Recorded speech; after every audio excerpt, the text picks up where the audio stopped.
Hi. I am Tiffani Dhooge, and I am and I am President and CEO of Children's Harbor.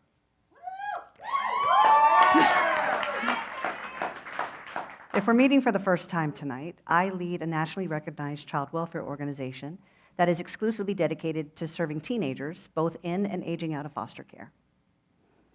I've been working with foster kids my entire adult life, almost 30 years. And tonight, I'm going to share something that I have not been comfortable talking about out loud with all of you. I am stepping down from my position in September. That's not even the hard part. It's not that I'm retiring. The thing that I'm having a really hard time adequately expressing myself about is the head game that comes from walking away from the chair and the table that it allows me to sit at. The first time that I actually gave myself permission to imagine a life without the constant consuming need of this god-awful system, the silence of that moment felt like panic. I mean, you'd think that it would feel like freedom, like I've earned the right to breathe. But it was really the first time in my professional life, and maybe in my entire life, when I had to imagine a version of myself that was not essential. And I mean, who am I if I can't bring something to the table that matters, right? I hate that I don't have an answer to that question. I hate that I've allowed my job to convince me that my worth is tied to what I contribute and not to who I am, I'm not afraid of retiring. I'm afraid of becoming irrelevant. So, a couple weeks after that horrifying realization, I was having lunch with one of my girlfriends, and she's 53, she's raised 3 kids, she's not an executive, but she's had many professional positions, and I'm sharing with her. And she says to me, well, at least you've done something meaningful with your life. All I've done is push paper. Number one, that's not supportive.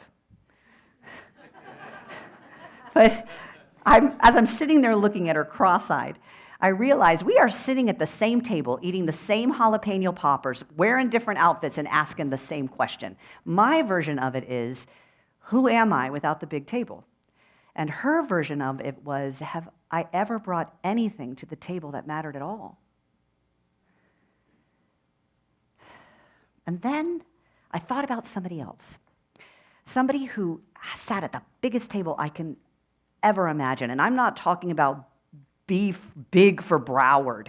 I'm talking about like beef for billions big, like layers upon layers of executives, thousands of employees, corporate Christmas parties that cost more than my entire annual budget. This guy is Everest, And when he said to us that he was going to retire, I was genuinely concerned for this man. I was like, why? Like, is everything okay? Are you okay? Is everything okay? And he looked at us completely calm, and he says, yeah, I'm a grandpa, and I want to be a grandpa. And I want to volunteer at my church. That's it. No next mountain. No podcast reinvention tour. No apologies. This man was not apologizing for this decision. He said it like it was the most obvious, sane decision in the entire world. And I remember thinking, you are walking away from the biggest, shiniest table that I can even imagine, and all you want right now is a smaller table? What about meaning? What about impact? What about meaningful impact? You're just going to disappear? Come on. Is everything okay? Are you okay? Why are we so afraid of living ordinary lives? Because that's what this is about, right? We're not afraid of retirement. We're not afraid of slowing down. We're afraid of being irrelevant. And I think it's because in our world, some lives matter more than others, and the lives that matter the most, of course, have the best highlight reels. But I've had some pretty awesome highlight reels. And I'm here to tell you that that voice in your head does not care how accomplished you are. You can do meaningful things and never build an empire. And you can build an empire and still feel like you're not enough. We don't even wait for people to diminish us anymore. We just do it for them. Are you trying to tell me that your life has less significance because nobody introduced you with a title tonight? Or because you haven't stood on stage and fumbled through an 8-minute speech? Your entire existence is discounted because you don't have a brand deal. No one, and I mean no one, under the sound of my voice tonight would ever look at another woman and say something like, all you did was stay home and raise your kids? Oh, it's a shame that you couldn't have applied for that promotion because you were staying at home taking care of your mother when she was sick. What a waste. Hope you get those years back.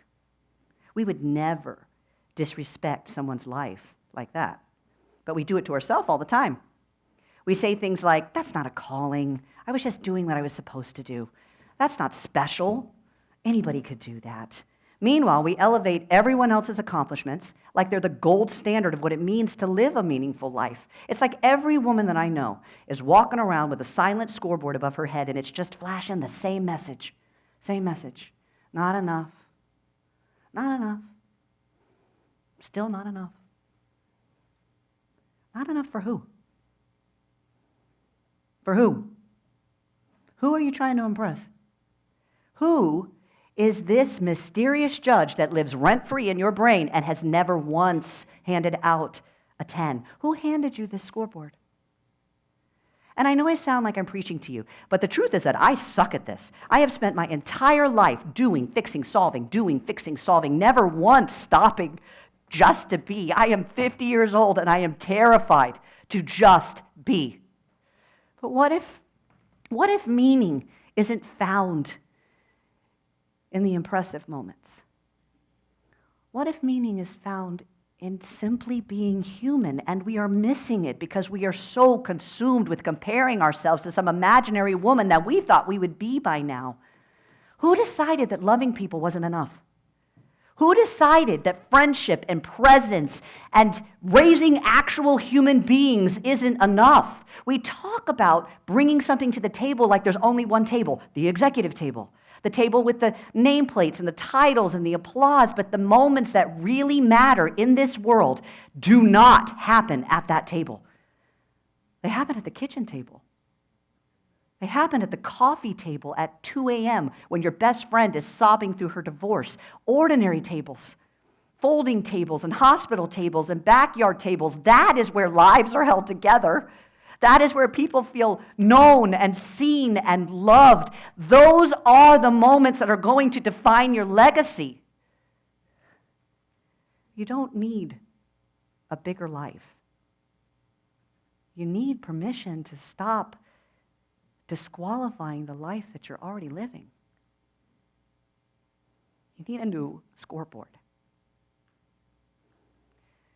Meaning, relevance, legacy, whatever you want to call it. It's not made in this spotlight. It's made in the ordinary, unimpressive, undocumented moments where we show up and we stay present and we love people as we are. Somewhere in the world tonight, there is a table that needs you. Go sit at it. Because who we are to each other is the only thing that really matters. And if we can get that right, it will always, always, always be enough.